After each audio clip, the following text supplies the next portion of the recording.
Dans cette vidéo, nous allons voir comment ajouter des champs calculés et faire des jointures. Commençons avec les champs calculés. Allez dans les options avancées du périmètre, puis choisissez Ouvrir l'éditeur de champs calculés.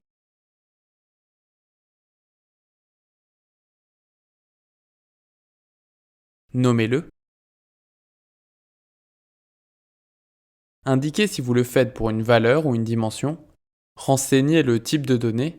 Et c'est ici que vous ajoutez vos formules. Il suffit de remplacer les valeurs par la référence de la colonne. Cliquez sur le point d'interrogation pour voir les formules proposées. Pour cet exemple, nous allons faire une différence entre les montants vendus des 2 dernières années. Il suffit alors de faire une soustraction. Faites référence aux colonnes en ajoutant une arrobase. Nous comparons donc le chiffre d'affaires de 2022 et 2021. La colonne différence apparaît.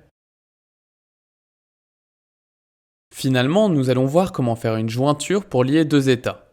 Pour exemple, nous allons lier un état dans lequel nous avons les ventes par article avec un autre état provenant du domaine des stocks, en ramenant les quantités disponibles en stock pour chaque article dans notre état de vente. Alors, premièrement, créons notre état pour voir les stocks disponibles.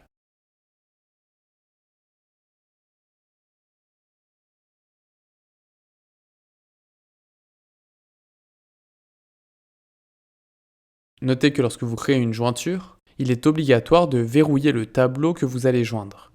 Pour cela, cliquez ici. Si vous ne faites pas ça, vous ne pourrez pas effectuer votre jointure. Maintenant, nous accédons à notre état qui renvoie les ventes par article.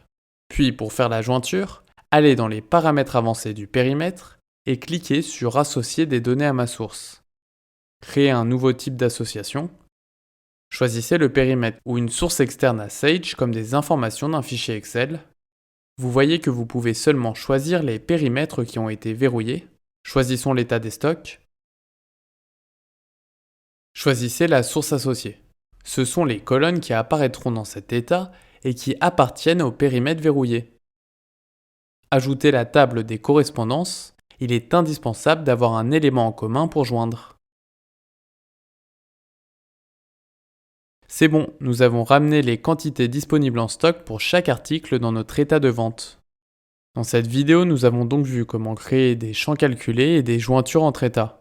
Maintenant, rendez-vous dans la prochaine pour voir comment créer des tableaux de bord.